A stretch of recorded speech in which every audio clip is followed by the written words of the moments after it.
ఏమైంది? Nurse, injection ready చేసుకో. నువ్వాగు. ఏం జరిగింది అసలు? చూడమ్మా, ఈ పంకజం ఏం చేసిందో. నా పెన్ డ్రైవ్ ఎక్కడో పడేసి అడిగితే పెన్ ఇస్తుంది. అప్పటికి ల్యాప్టాప్ ముట్టుకోవద్దని చెప్పి నేను వెళ్ళాను, కానీ నా మాటనే వినలేదు. అసలు దీన్ని... ఏ పంకజం, నీకసలు బుద్ధుందా?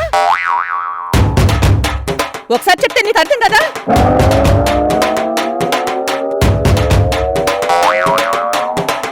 నీకెన్నిసార్లు చెప్పాలి?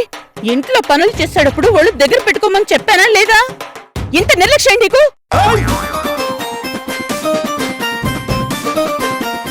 చూడు, కావేరి ఎంతో కష్టపడి కాలేజీ వర్క్ చేసుకుని ఆ పెన్ డ్రైవ్ అక్కడ పెట్టుకుంటే అది పరిస్తావా? నిన్ను వదలు. అమ్మా, మీకు దండం పెడతానమ్మా. ఇప్పటిదాకా ఒకరితోనే చచ్చిపోతున్నాను, ఇప్పుడు మీరు కూడా తయారయ్యారమ్మా. చంద్రముఖి 1, 2 కూడా కనిపిస్తే తట్టుకోలేనమ్మా. అమ్మా, నన్ను వదిలేయండమ్మా. అమ్మో అమ్మో. అమ్మా, ఏంటి కన్ను కొడుతుంది? నేను కొడుతుంటే నాకేం కన్ను కొడతావా?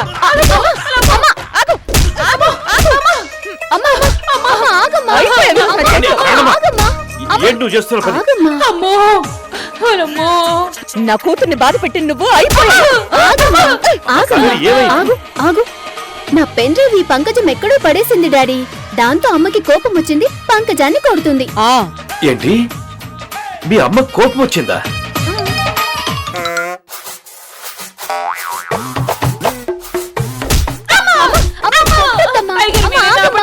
అమ్మో, నన్ను చంపేసేలా ఉన్నారు. కాపాడండి అయ్యగారు, అయ్యగారు కాపాడండి.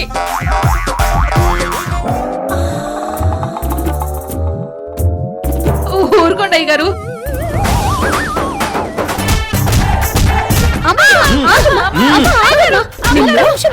ఒక్క నిమిషం ఆగు. పెన్ డ్రైవ్ ఎక్కడో రూమ్ లో పడిపోయి ఉంటుంది, నేను వెళ్ళి వెతుక్కుంటానులేమ్మా. పంకజాన్ని వాటికి వదిలే. సరే, కావేరి చెప్పింది కాబట్టి బ్రతికిపోయావు.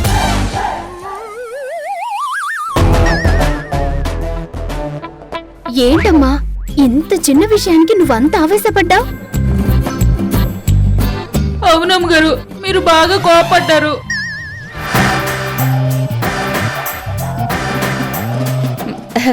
ఏంటనమ్మా, నీకు కష్టం వస్తే నా కోపం వస్తుంది. ఎంతైనా నీకు అమ్మని కదా, అందుకే ఇదిగో నీ కోపం నాకొచ్చేసింది. అదేంటమ్మగారు, తల్లి కోపం బిడ్డకు రావాలి, బిడ్డ కోపం తల్లికి ఎలా వస్తుంది? ఆవేశపడకు. ఈ రోజు పంకజాన్ని వదిలేసేయ్. సరే, నువ్వు చెప్తున్నావు కాబట్టి వదిలేస్తున్నాను. సరే అమ్మా, నాకు కాలేజ్కి టైం అవుతుంది, నేను బ్యాగ్ సర్దుకొని వస్తాను. సరే, తొందరగా టిఫిన్ పెడతాను. అలాగేనమ్మా.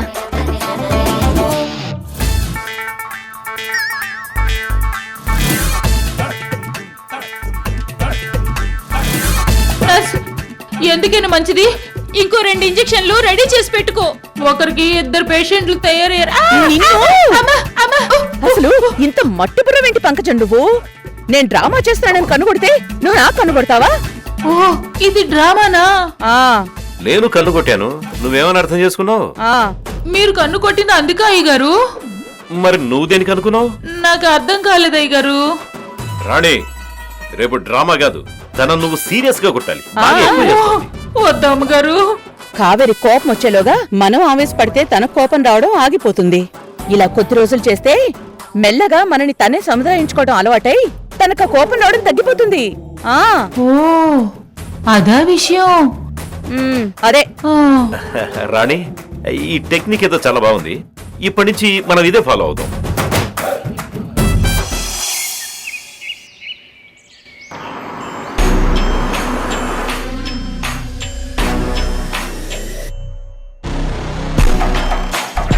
ఎక్కడున్నావు డార్లింగ్?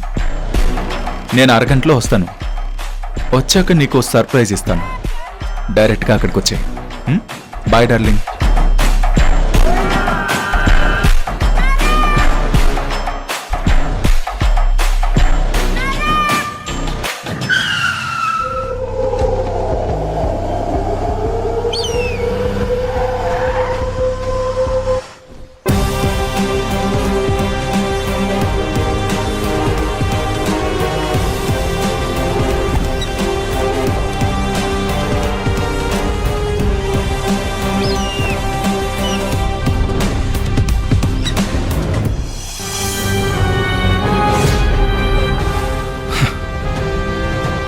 ఏదో పెద్ద ప్రాబ్లం అనుకుంటా.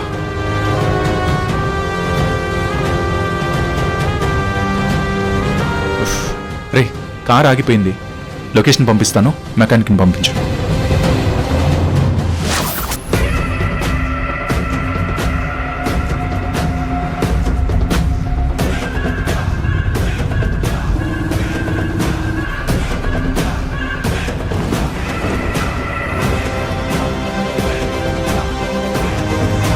అరే నువ్వా? What is surprise. అవును, పెళ్ళైపోయిందా?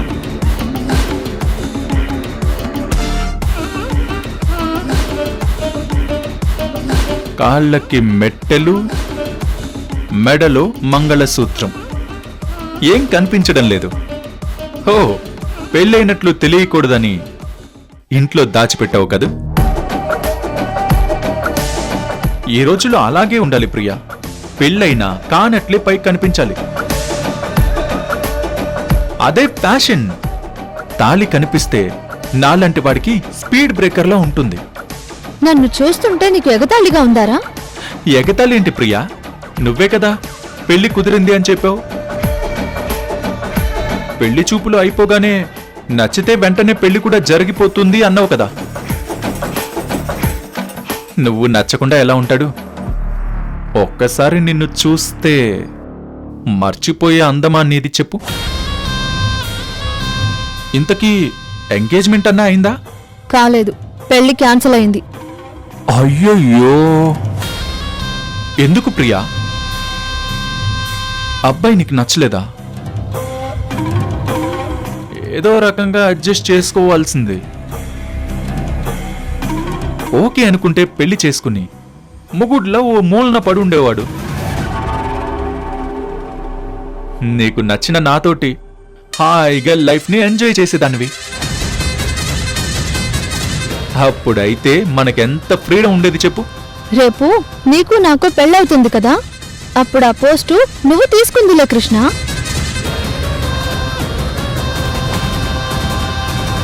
అమాయకురాలు అనుకున్నాను, కానీ బాగా ముదురువే. నాకే కౌంటర్లు ఇస్తున్నావు.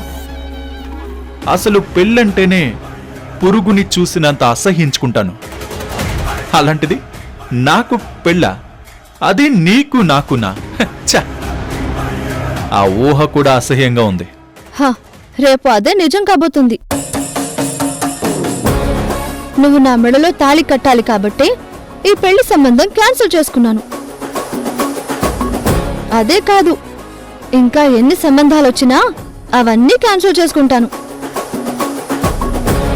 ఎందుకంటే నా పెళ్లి జరిగేది నీతోనే.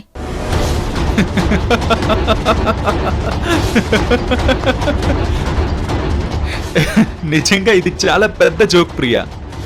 ఈ మధ్యకాలంలో ఇంత పెద్ద జోక్ నేను అస్సలు వినలేదు తెలుసా. ఇప్పుడు జోక్గానే ఉంటుంది కృష్ణ, కానీ రేపు ఇదే నిజం అవుతుంది. ఆ రోజు కూడా ఇలాగే నవ్వడానికి ట్రై చేయి. చూడు, నీకు ఇంటి అడ్రస్ పంపిస్తాను, వచ్చి మా నాన్నతో మాట్లాడు. మీ అమ్మాయి అంటే నాకు ఇష్టం, నేను తనని పెళ్లి చేసుకుంటానని అడిగి పెళ్లికి ఒప్పించు. లేదంటే ఏం చేస్తావు? కనీసం నా ఫోన్ నంబర్ కూడా తెలుసుకోలేకపోయావు. అలాంటిది నువ్వు నన్నేం చేయగలవు చెప్పు. ఏయ్, నువ్వు నా మీద మనసు పడ్డావు కాబట్టి, అది కూడా నువ్వు బావుంటావు, నాకు నచ్చావు కాబట్టి నీకు మంచి ఆఫర్ ఇస్తాను. నువ్వు ఎప్పుడు నా మీద మనసు పడితే అప్పుడు సేమ్ గెస్ట్ హౌస్కి వచ్చాయి. నీకోసం గెస్ట్ హౌస్లో ఒక రూమ్ పర్మనెంట్గా పెట్టుంచుతాను. ఓకే, అంతకు మించి ఆశలు పెట్టుకోకు పాపా. గెస్ట్ హౌస్ కి కాదు, డైరెక్ట్ గా మీ ఇంటికే వస్తాను. మీ నాన్న ధర్మతేజ గారి దగ్గరికి వచ్చి నన్ను కోడలిగా ఆశీర్వదించండి అని దీవెనలు కూడా తీసుకోగలను. ఇలా ఖచ్చితంగా జరుగుతుందని రాసి పెట్టుకో బాబు. ఏంటి ఏమన్నావు? మా డాడీ ధర్మతేజ అని నీకెలా తెలుసు? నీ ఫోన్ నంబర్ కూడా తెలుసుకోలేను అన్నావు కదా, చూసావుగా, డైరెక్ట్ గా మీ నాన్న పేరే తెలుసుకున్నాను. అవసరమైతే మీ ఇంటికే రాగలను. చూడు, నీకు టైం ఇస్తున్నాను. ఓ వారం కాదు, ఓ నెల రోజులు టైం తీసుకో.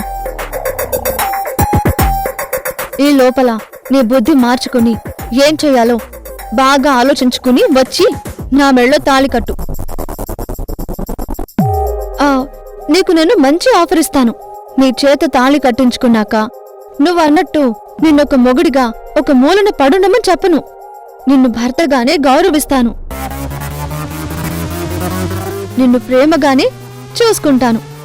నీలాంటి వాడికి ఇలాంటి ఆఫర్ దొరకడం చాలా అదృష్టం కృష్ణ, మర్చిపోకు. నువ్వు ప్రేమ పేరుతో మోసం చేసినా నేను అదే ప్రేమతో నీకు భార్యగా మారబోతున్నాను. నువ్వు వాడి వదిలేయటానికి నేను నీ గెస్ట్ హౌస్ కి వచ్చే అందరిలాంటి ఆడపిల్లని కాదు. ఆ గెస్ట్ హౌస్ లోనే నీతో భార్యగా కొత్త కాపురం మొదలు పెడతాను. గుర్తుంచుకో.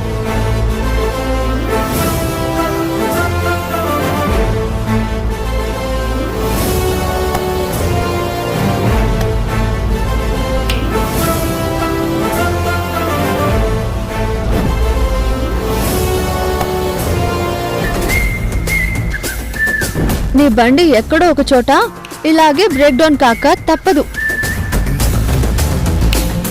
ఆ రోజు నువ్వు నా ఆటో ఎక్కక తప్పదు. ఏయ్ పో.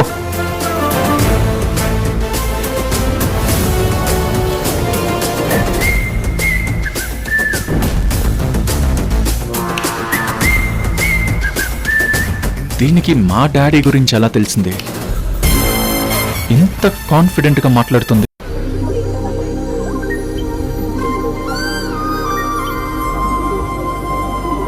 కావేరి, ఏంటమ్మా? రా వచ్చి టిఫిన్ చేద్దు గాని.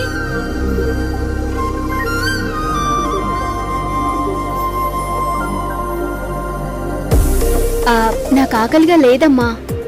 ఆకలైనంత వరకే తిను. ఖాళీ కడుపుతో ఇంటి నుంచి వెళ్ళకూడదు. రా వచ్చి కూర్చో.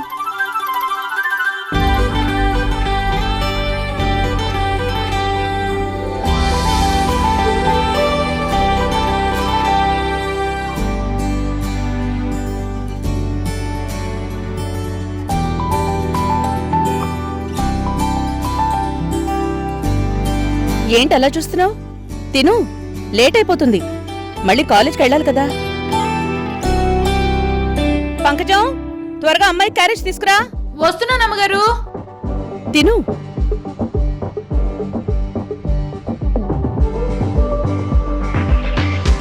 ఇదిగో, ఏమీ మిగిల్చకుండా మొత్తం తినాలి, అర్థమైందా? వచ్చేటప్పటికి నా ఖాళీ బాక్స్ కనబడాలి.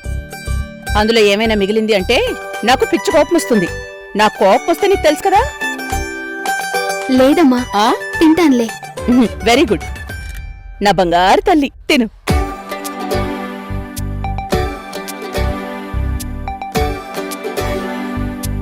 చూసారా అయ్యగారు, మీరెంతకాలం ఎంత తప్పు చేశారో అంతా మీరే చేశారండి. అర్థమైందిలేండి.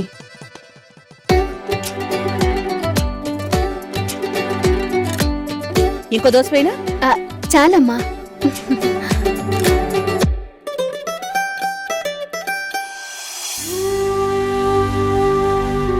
పంకజం, ప్లేట్ తీసుకెళ్ళు. అటకేనమ్మా.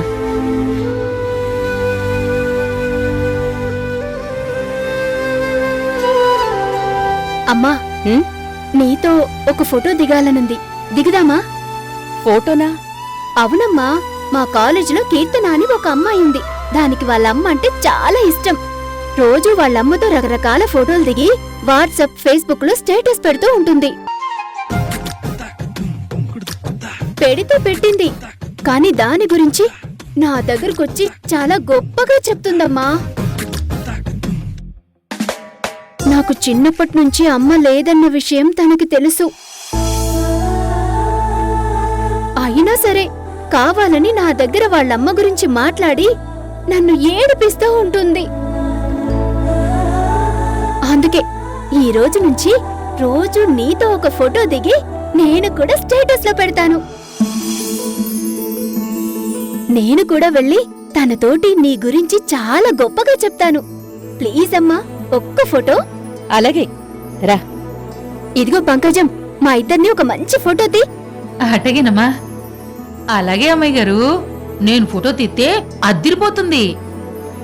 ఫోటో సరిగ్గా రాకపోతే నీకు అద్దరిపోద్ది. జాగ్రత్తగా తీ. చూడండి అమ్మాయి గారు, నా టాలెంట్ నా టైము బాగోలేక ఇక్కడ పని మనిషిని అయ్యాను. కానీ లేకపోతే ఓ సొంత స్టూడియో పెట్టుకునేదాన్ని. ఇప్పుడు మాత్రం ఏమైంది? బయటికి వెళ్ళి నువ్వు ఆ పని చెయ్యి. రాణి, రేపటి నుంచి వీడిని పనిలోంచి తీసేయి.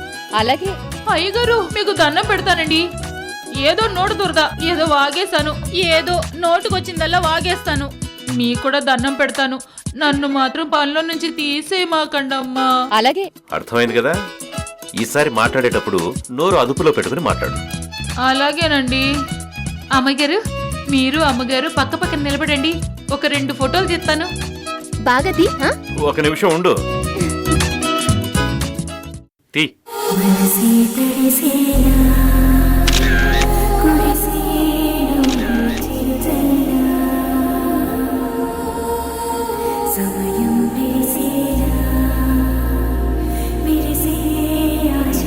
ఫోటోలు బాగా వచ్చాయా?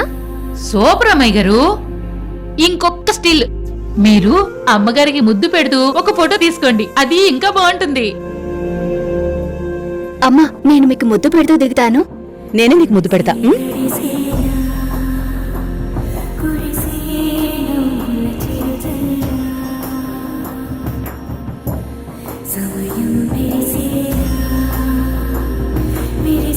అబ్బబ్బబ్బా, సూపర్ అమ్మాయి గారు, అద్దరిపోయింది.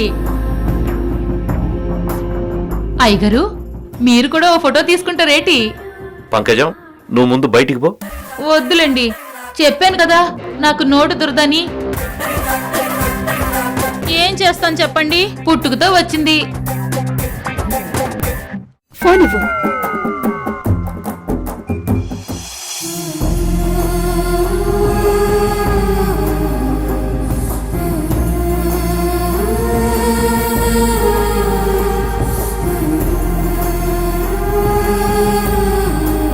అమ్మా, ఈ ఫోటోలు చూసావా?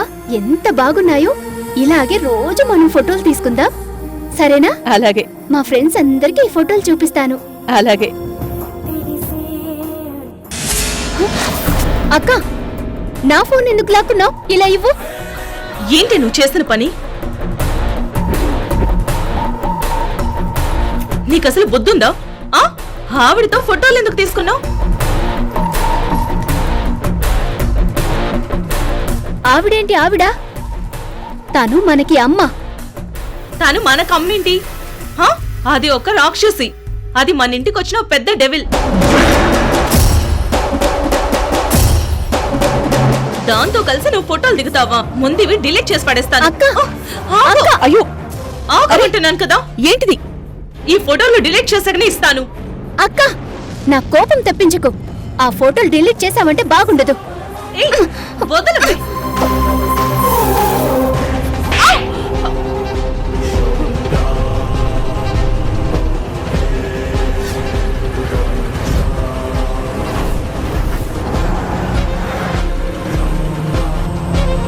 కావేరి, ఏంటి నువ్వు చేసిన పని? తను నీకంటే వయసులో పెద్దది, నీకు అక్క. తనమే చేసుకుంటావా? మరి నేను ఎంత చెప్పినా వినకుండా ఫోటోలు డిలీట్ చేస్తుంటే ఏం చేయమంటావమ్మా? అందుకని నీకంటే పెద్దదాని మీద నువ్వు చేసుకుంటావా? తప్పు కదూ. అక్కకి క్షమాపణ చెప్పు. అది కాదమ్మా. నేను చెప్తున్నాను కదా, నువ్వు చెప్తావా లేదా? లేదంటే నాకు కోపం వస్తుంది. వద్దమ్మా, వద్దు. I'm sorry. నా కాదు, అక్కకి చెప్పు.